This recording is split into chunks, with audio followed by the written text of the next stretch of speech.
Yo tout le monde, c'est Solal, on se retrouvait pour une nouvelle vidéo, donc c'est un peu spécial parce que c'est un nouveau concept. Et donc ça va être une vidéo un peu histoire, parce qu'aujourd'hui je vais vous commenter le texte qui est sous vos yeux. L'évêque mérovingien Vita des Saints Arnoul de Metz. Donc c'est un travail que j'ai réalisé dans le cadre d'un cours d'histoire de licence. Je tiens à préciser que je ne suis pas du tout un professionnel, hein, je suis qu'un étudiant. Ce que je vais vous présenter, c'est pas forcément d'une exactitude absolue, donc c'est les recherches que j'ai faites et l'analyse que j'ai effectuée. Si jamais un jour vous avez à commenter ou à travailler sur ce texte, ce texte ou ce personnage, je vous déconseille de reprendre le travail que je vais effectuer parce que peut-être qu'il y a des erreurs. Voilà, en tout cas je me suis basé que sur des sources universitaires. Je vous indiquerai ma bibliographie à la fin de la vidéo. En attendant, je vous laisse euh, lire le texte, donc vous pouvez faire une pause.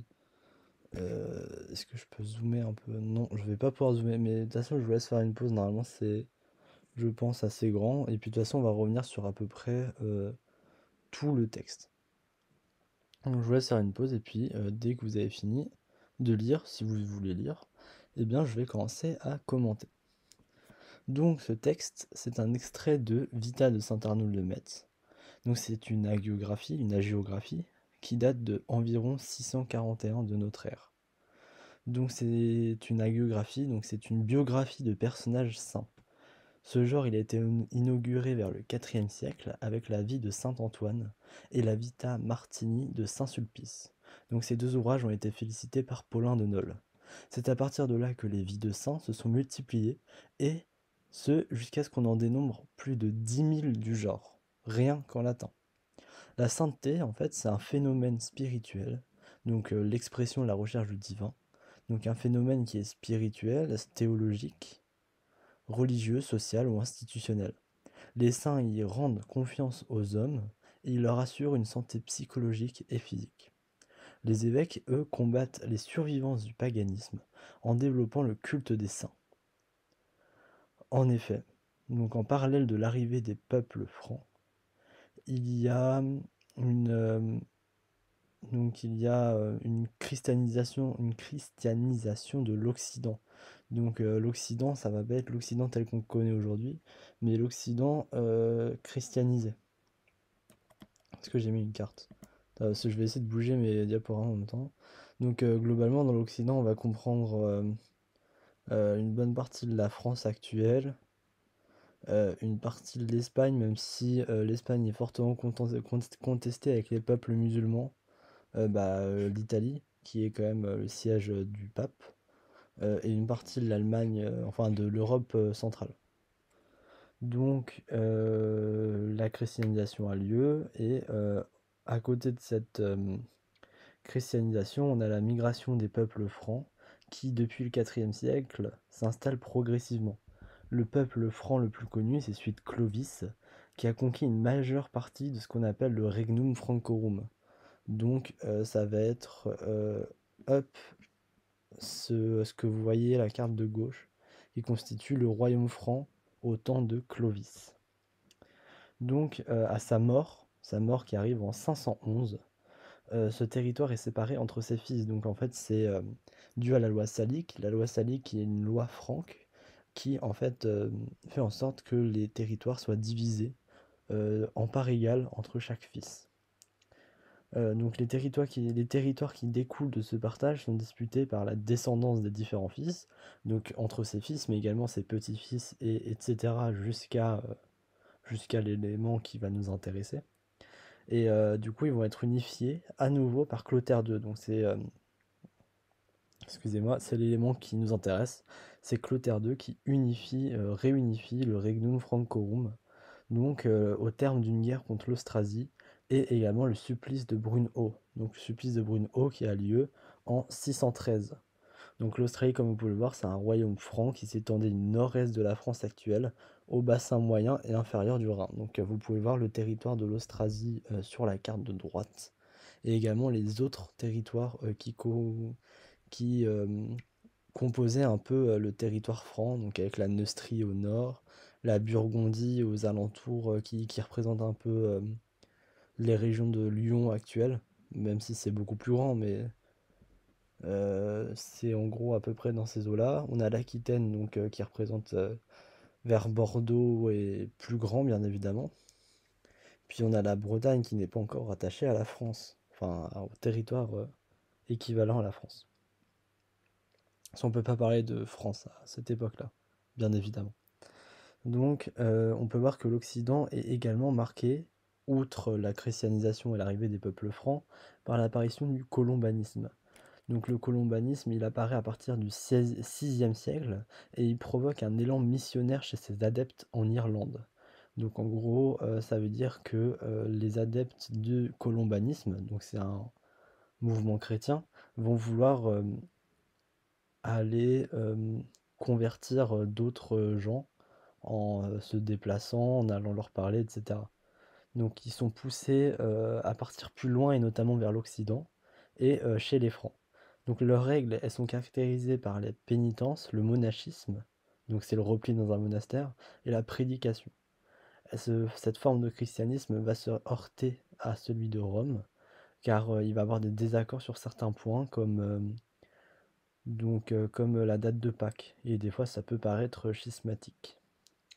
Donc pour revenir au texte, il est écrit par un moine anonyme, donc vers 641, et c'est sur la vie d'un saint, le saint Arnoul de Metz. Donc ce texte, semble être destiné pour les chrétiens dans un élan de fortification du christianisme. Donc le texte, il se découpe en environ 3 passages. De la ligne 1 à 7, il traite du mariage et de la vie de famille d'Arnoul, mais également de ses charges. De la ligne 8 à 26, comme vous pouvez le voir sur la deuxième image, le texte propose de montrer l'accès à la place d'évêque d'Arnoul. Et enfin, en rose, des lignes 26 à 40, l'auteur nous fait découvrir comment se comportait Arnoul durant sa vie d'évêque. Donc on peut se demander en quoi l'auteur de Vita de Arnoul, faisant le portrait d'un saint, s'inscrit-il dans un rôle de christianisation et d'unification de l'Église en Occident. Donc pour répondre à cette problématique, nous verrons dans un premier temps Arnoul en tant qu'homme dans le péché mais prédestiné. Puis dans une deuxième partie, il sera évoqué son accession, son accès à l'évêché, pardon. Donc son obtention du titre d'évêque. Puis nous verrons dans une dernière partie les bonnes œuvres d'Arnoul en tant qu'évêque. Donc il est important de commencer par discuter d'Arnoul en tant qu'homme dans le péché, homme politique, mais homme contraint par les autres et prédestiné à la sainteté. Donc l'auteur nous donne l'information aux lignes 1 et 2 que Arnoul, donc je cite, Arnoul épouse une jeune femme noble et illustre par ses mœurs. Ici il fait référence au mariage entre Arnoul et Doda, fille d'Arnold, actuel évêque de Metz, à ce moment-là. Donc ce qui est très important ici, c'est de souligner le Dieu le voulant, donc je cite encore, Dieu le voulant. Effectivement, les hagiographes décrivent généralement un idéal doctrinaire de renoncement au mariage et au plaisir. Cela se fait généralement par des mariages refusés par les saints, des mariages manqués ou chastes. Dans le cas d'Arnoul, le mariage a bien eu lieu, il est contesté et avéré, mais il est contraint, car le personnage il songeait déjà à une vie monastique, mais il existe. Ainsi, l'auteur ne justifie pas le mariage d'Arnoul en le montrant fuyant, même s'il le montre contraint, mais il le justifie parce que c'est la volonté de Dieu. De même que sa lignée, parce que sa lignée c'est également la volonté de Dieu, comme il est écrit aux lignes 2 et 3. Je cite encore, « Le Seigneur voulut que de ce trésor splendide, deux joyaux viennent au monde. » Cela montre donc que la vie matrimoniale a été permise par Dieu, même si Arnoul s'en sentait contraint. Donc cette contrainte se voit d'ailleurs dans la traduction d'un manuscrit par l'abbé Beigel, donc c'est le document qui est en bas avec le surlignage en bleu, pardon. Donc l'abbé Beigel, qui a traduit un manuscrit, nous dit que Bien que le premier dessein d'Arnoul eût été de se retirer du monde et de couler ses jours dans la douce et fructueuse paix de la solitude, néanmoins, pour obéir aux instances de ses amis et de ses proches, il résolut d'embrasser la condition du mariage. Donc c'est un texte que vous pouvez retrouver comme l'indique la source en bas et en haut sur Gallica.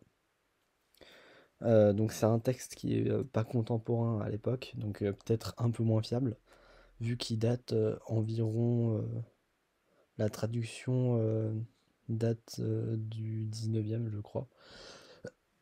Excusez-moi. Donc ça montre quand même sa réticence. Donc il convient également de mentionner Arnoul comme homme de pouvoir, donc de d'écrire ses charges. En effet, à la ligne 5, il mentionne qu'Arnoul s'illustra le premier dans divers honneurs et charges au palais. Donc ça fait référence au moment où il est rentré dans la suite de Gondulf, qui était conseiller du roi d'Austrasie, donc le roi qui était Tibère II, donc autour de 595-600. Donc Tibère II, c'est l'un des petits-fils de Bruno, la princesse, Franck. Et tout cela, ça montre sa fonction dans l'administration de l'Austrasie, dans un contexte où le pouvoir il est disputé, dans un contexte où on cherche à restaurer l'unité du Regnum Francorum. De plus, il est important de voir que donc le roi lui a confié 6 circonscriptions. Et généralement, on donne une circonscription à un homme. Lui, il en a eu 6 à lui tout seul. Donc cela, ça nous montre que l'évêque, c'est au départ un homme qui n'est pas du tout dans la religion, c'est un homme dans la politique, c'est un homme qui exerce des charges, c'est un homme marié en plus de ça, donc dans le péché, et il n'exerce pas de fonction cléricale. Mais il est tout de même glorifié. Pourquoi je pense ça? Donc rapidement, vous pouvez voir la chronologie des rois depuis Clovis. Donc Clovis qui a eu différents enfants, qui ont eu différents enfants jusqu'à Tibère II qui est en lien avec Bruno. Donc là, vous avez une carte également encore du royaume mérovingien. Voilà, hop, je suis désolé de l'avoir oublié. Alors, du coup, voilà, Dieu ne voulut pas. Donc, l'auteur glorifie tout de même la partie de la vie d'Arnoul, car l'hagiographie présente une prédestination religieuse à cet homme. Donc, c'est une doctrine selon laquelle Dieu aurait déterminé le destin de tout pécheur. Aux éléments que l'on a vus avant, donc on peut ajouter qu'aux lignes 15 et 18, dans un passage très littéraire, parce que c'est une comparaison, la prédestination est visible. Dieu ne voulut pas que ces deux hommes qui étaient comme deux lampes éclairées, éclairant le siècle, soient cachés. Cette comparaison donc induit inexorablement l'intervention divine dans le destin du futur évêque. Pour conclure cette partie, l'on peut voir que le texte met en avant dans un premier temps un homme, comme ceux de son époque, mais déjà destiné à un avenir religieux. Ce texte glorifie déjà l'homme, le saint, et justifie son mariage, un acte pourtant prohibé. Il montre les fonctions d'Arnoul au sein d'une administration, et nous montre qu'il y a une prédestination. Donc maintenant, on va voir l'accès au rôle d'évêque par Arnoul. Donc cette deuxième partie met l'accent sur le passage de la vie d'Arnoul où il est devenu évêque de Metz. C'est important de l'étudier car ce texte semble glorifier et amplifier la réalité. Donc il faut commencer par présenter l'envie d'Arnoul par rapport au christianisme, donc de montrer qu'il avait quand même envie, qu'il était intéressé, car aux lignes 5 à 7, l'auteur nous montre que le personnage se destine à la religion. Mais sa méditation ininterrompue concernant les monastères et les lieux saints restait en éveil. Mais surtout, aux lignes 12 et 13, il avait fait le projet de quitter tous ses biens et d'aller pour le Seigneur en pèlerinage à Lérins. Donc ça concorde avec sa rencontre avec Cromaric, qui datait du début du 7e siècle, au moment où il résistait à Brunehaut en faveur de Clotaire. Donc cette envie de voyage à Lérins, elle est liée à la légende d'Honora, qui aurait rendu l'île vivable et qui aurait fondé un monastère après un séisme. Donc vous pouvez voir sur la carte de gauche l'emplacement de Lérins par rapport à la carte de la France. Donc on reconnaît largement la carte de la France actuelle. Donc là c'était la carte des Mérovingiens. Donc vous retrouvez l'Aquitaine comme tout à l'heure, la Neustrie au nord, l'Austrasie à l'est.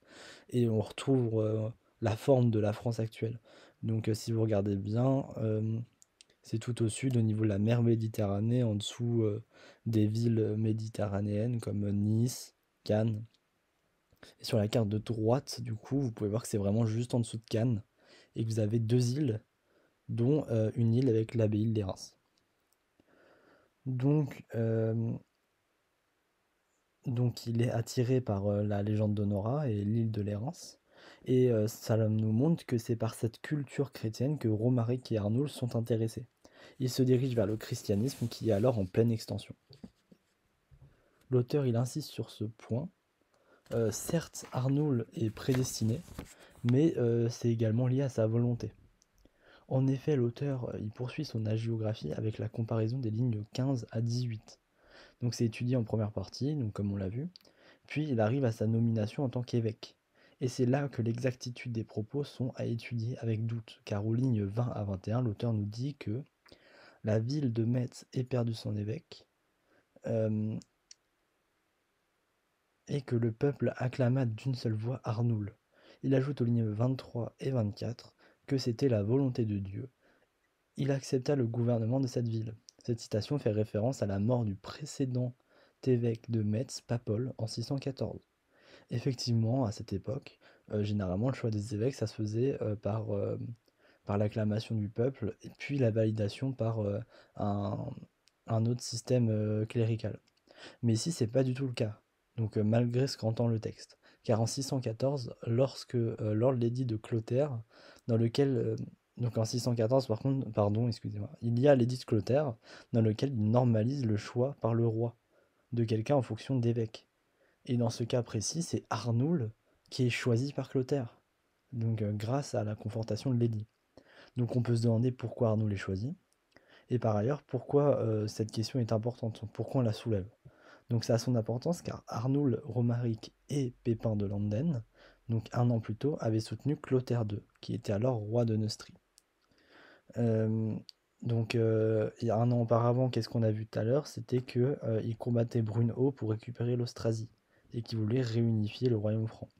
Il nomme donc Arnoul évêque, mais il lui demande de conserver ses fonctions administratives et politiques.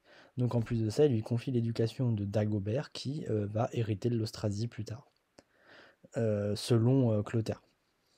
Ça nous montre que plus qu'un rôle d'évêque, Arnoul joue un rôle triple, portant ainsi, je cite, les insignes épiscopaux, de sorte qu'il ajoute à ses anciennes fonctions de domesticus, qu'on a traduit comme chef de famille, qui viendrait du latin domus, maison, et de premier du palais. En tout cas, cela nous indique que le texte glorifie grandement l'accès à l'évêché d'Arnoul. Certes, il avait une réelle envie de se joindre à la chrétienté. On ne peut pas douter de sa piété, mais sa nomination au poste d'évêque de Metz est largement glorifiée. Finalement, on peut voir que le texte propose une glorification auprès d'Arnoul et qu'il cherche à créer un saint parfait, légitimé par le peuple et par Dieu. Sa triple fonction est autorisée car c'était la volonté de Dieu, comme il est encore rappelé à la ligne 23.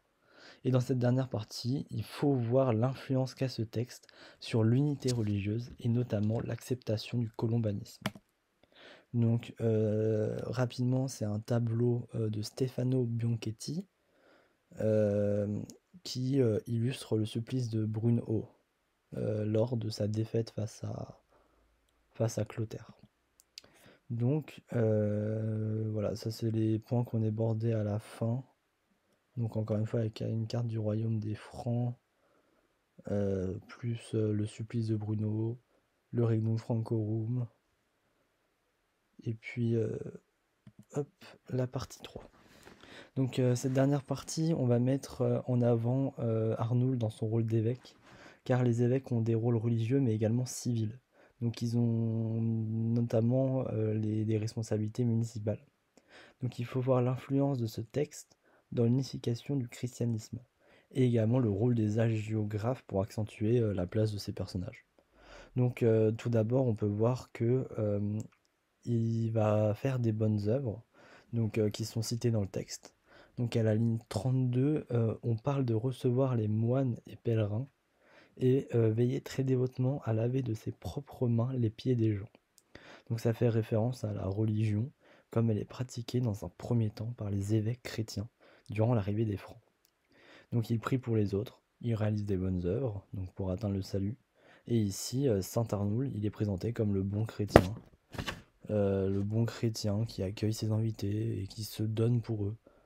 On peut également ajouter qu'à la ligne 34, il renvoyait les uns vêtus, donc c'est encore une citation, et que cela, ça nous rappelle Saint Martin, qui coupa sa tunique en deux pour la donner à un homme.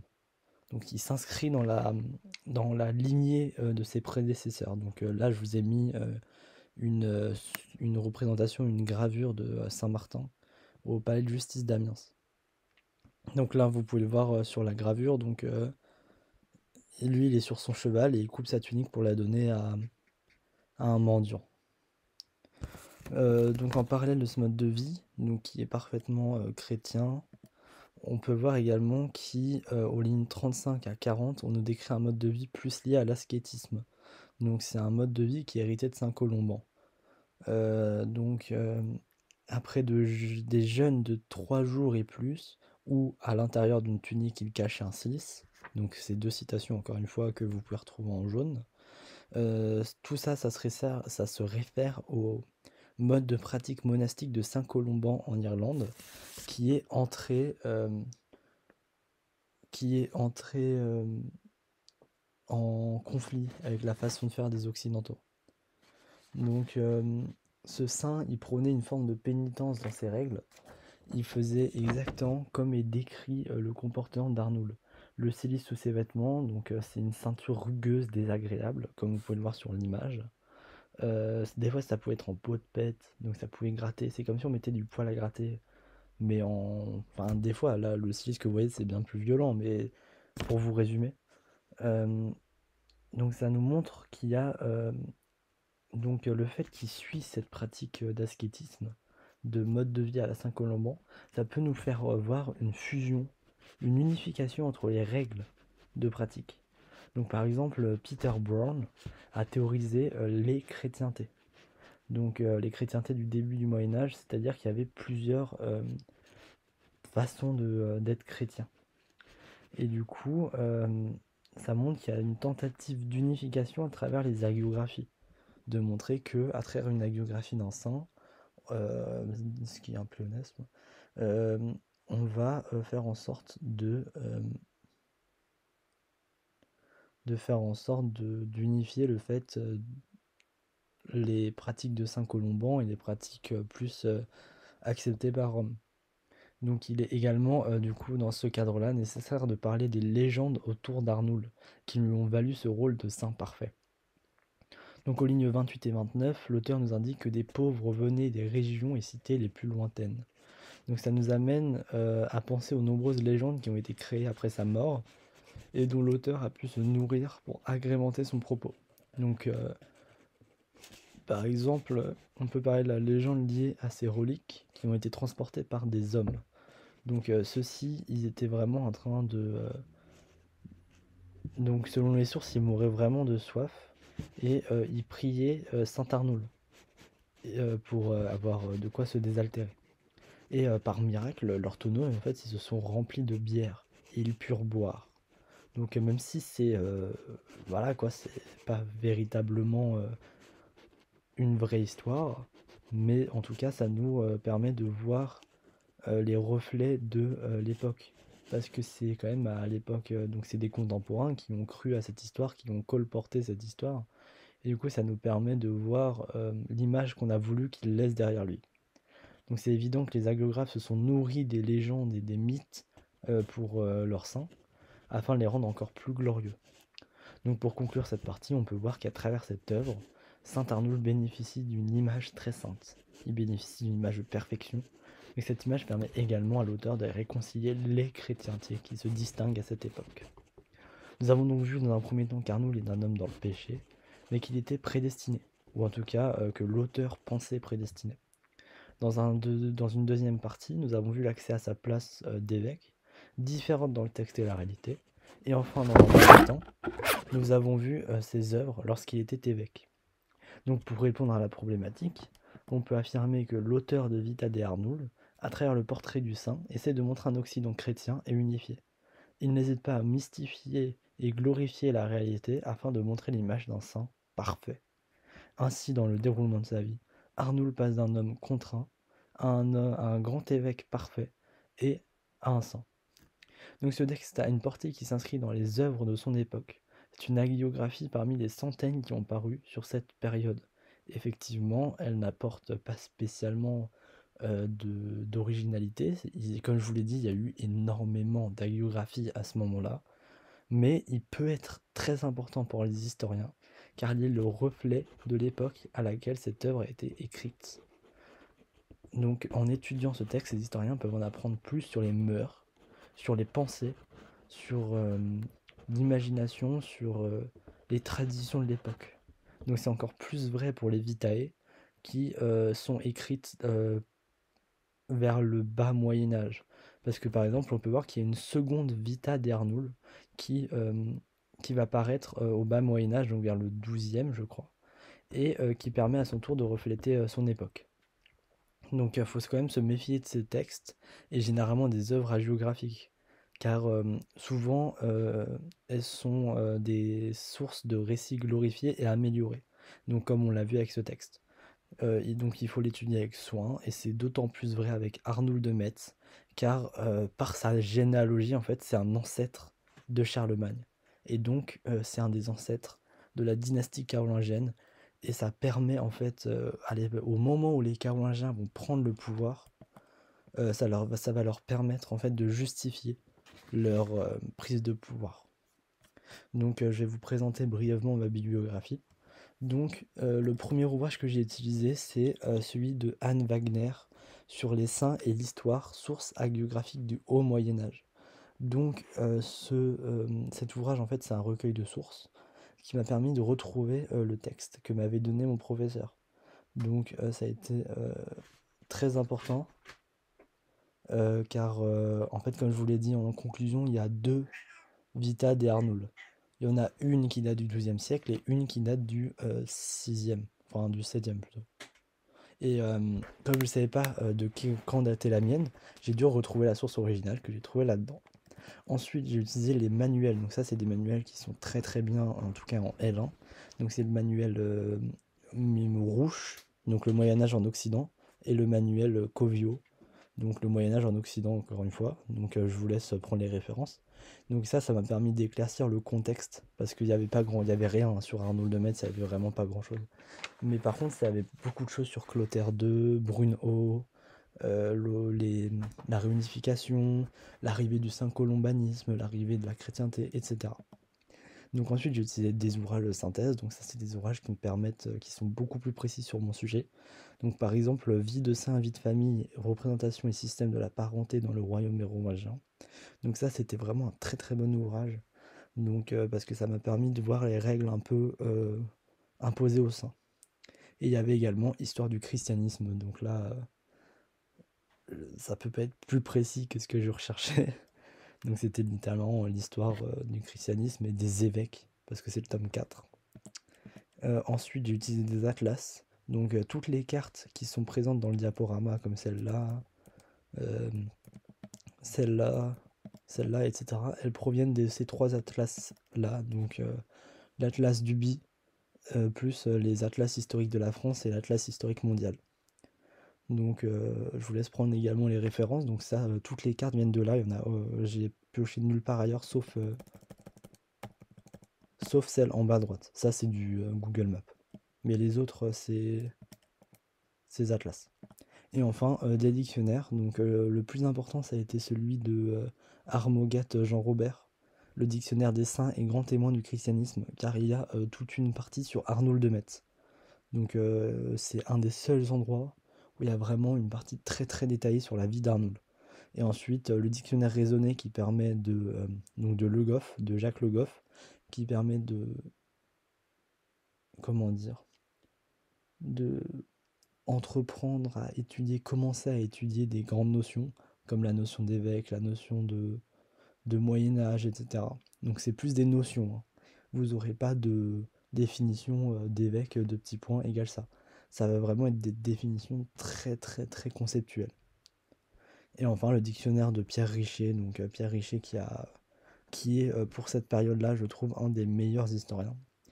Et du coup, il a fait le dictionnaire des francs. Donc là, pour le coup, c'est un vrai dictionnaire. Un dictionnaire purement, vous cherchez un mot, vous aurez la définition.